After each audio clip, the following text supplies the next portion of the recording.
Hello tout le monde, un petit focus sur les raccourcis clavier.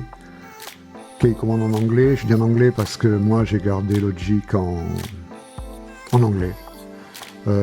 Parce que avant qu'il y ait les traductions, je m'étais habitué, et puis du coup, je préfère. Je trouve des fois les traductions françaises, la traduction française un peu bizarre. Mais bon, on va pouvoir quand même s'y retrouver, parce que, ne serait-ce que l'emplacement des menus. Donc les raccourcis clavier qu'on a ici, dans ce menu-là, et que moi, enfin, qu'on peut avoir aussi, je crois, que moi j'ai avec... Ah oui, alors je vais vous mettre le clavier là, je sais pas si ça peut aider, mais bon, on verra un peu sur quelle touche j'appuie, puisqu'il s'agit de raccourcis clavier. Alt-K, voilà. Et là, on se retrouve avec des centaines de raccourcis clavier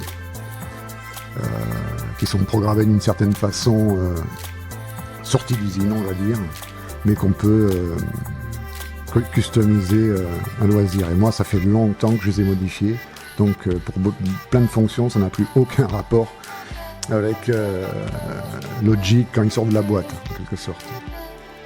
Mais bon. En revanche, l'avantage, c'est qu'on peut se le configurer, on peut avoir les presets d'usine. Moi, je m'en suis configuré un sauvé qu'on trouve si on fait sauver sous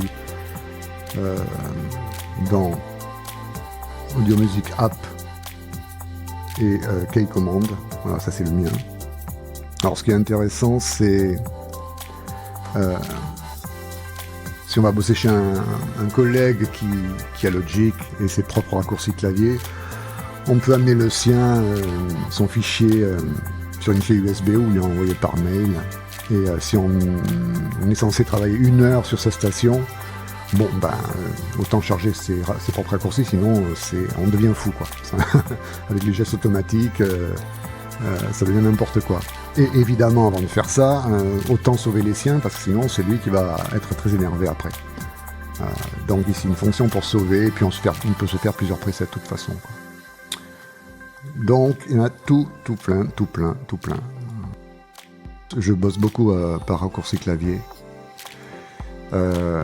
Alors un bon moyen de savoir où on en est, c'est de se mettre dans cette fenêtre-là et de taper un peu sur n'importe quelle touche. Et ça va indiquer quelle fonction de cette touche est assignée. Ça peut être... parce que des fois, il y en a tellement que j'en oublie. D, c'est quoi? Snap to Grid, ouais. X, ce sont des outils. En fait, voilà, plutôt que, par exemple, là, plutôt que d'avoir... le clic droit, bon, qui marche aussi, mais c'est un peu plus long, je peux avoir directement le ciseau, directement revenir au pointeur, le marquee tool, voilà. Et à savoir aussi que ça change suivant l'éditeur. Par exemple ici, sur le piano roll, j'ai le pointeur, ciseau, CTRL Z, vélocité, V. Ça c'est automation. Donc j'ai ça sous les doigts directement sans passer par ici. Ok, ça c'est bien pratique. Donc on revient là. Alors voilà, donc pour savoir un peu où on en est, on se met là-dessus et puis on tape sur les touches allègrement. On voit ce qui se passe. Maintenant, si on va faire le contraire, par exemple, stop c'est 0, ça c'est un vieux truc, ça peut être aussi la barre d'espace, ou 0, ça c'est un vieux truc que je tiens de Cubase sur Atari, mais c'est dingue. Donc j'ai gardé ça. En fait, si on veut effacer une commande, c'est simple, on se met là, on sélectionne, on fait backspace. Voilà, donc backspace, on sort de là, sinon on programme, voilà, parce que j'avais ce truc enclenché. Maintenant si je fais barre espace, play stop, et si je fais 0, il ne se passe plus rien. Donc admettons qu'on veuille programmer une touche clavier, un raccourci clavier à cette fonction. D'abord, on peut, il y en a tellement qu'on peut chercher la commande. Hein. C'est de la folie tout ce qu'il y a, c'est un truc de malade. On se met là et on fait par exemple stop. On va voir où ça se situe. Là, il y a plusieurs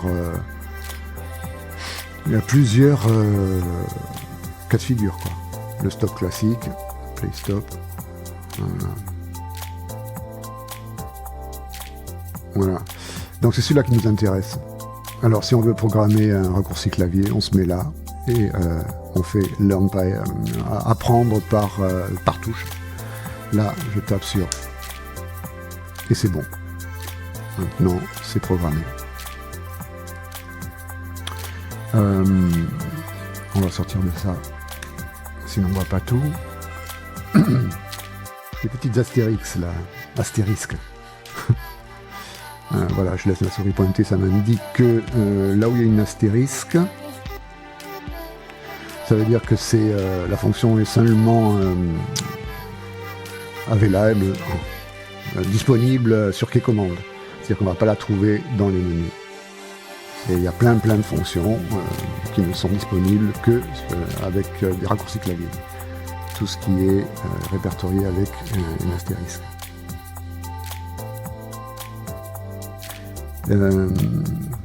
Que dire d'autre? Ouais, plusieurs rangées. Donc ça, ok, ce sont toutes mes touches de mon clavier Apple qui sont ici. Ici sont répertoriées les fonctions qui sont associées à la touch bar pour ceux qui ont un MacBook Pro avec cette option, les nouveaux. Et ici, assignment, c'est à la fois ce qu'on a assigné avec le clavier MIDI par exemple, pour peu qu'il y ait play stop. Alors attends, on va faire voilà, ici control change. Pourquoi? Parce que en fait sur mon clavier Panorama, j'ai assigné une des touches de transport du clavier à cette fonction play stop. On a aussi rewind, forward. Bon, quand il y en a deux, ça veut dire aussi, qu'il y a un autre appareil qui peut intervenir sur cette fonction, en l'occurrence mon iPad. Parce que sur l'iPad, il y a une petite application qui s'appelle Logic Remote qui permet de télécommander Logic à distance par Wi-Fi ou par le réseau Ethernet, par la box. Ça peut être pratique pour les gens qui sont obligés de faire des prises seuls, mais à distance. Voilà. Bon, j'utilise rarement, c'est un peu gadget pour moi, mais c'est marrant. Je crois que c'est tout par rapport au raccourci. Alors moi, je l'utilise beaucoup. Hein. Alors cette touche, c'est le mixeur. Celle-ci, c'est l'éditeur Piano Roll. Qu'est-ce que j'ai d'autre? Bon, on a tout ce qui est inspecteur. Par exemple,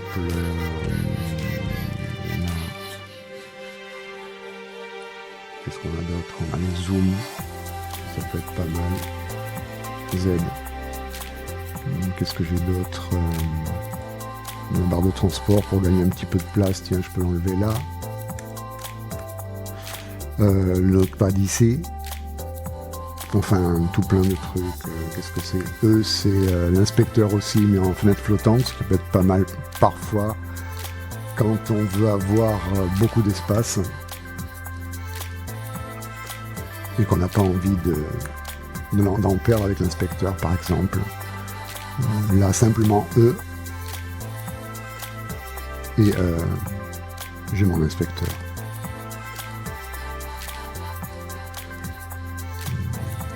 Pour rembobiner, moi j'ai pris les touches et avancer, j'ai pris ces touches-là, droite et gauche. Quand je veux avancer ou reculer avec les divisions, j'ai programmé 2 touches de fonction.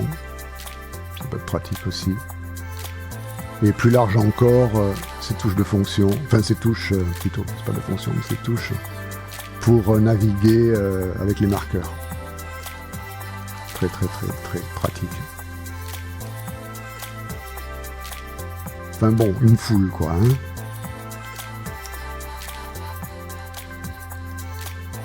Voilà, je crois que c'est à peu près tout. Que dire d'autre Non, je crois qu'on a fait le tour.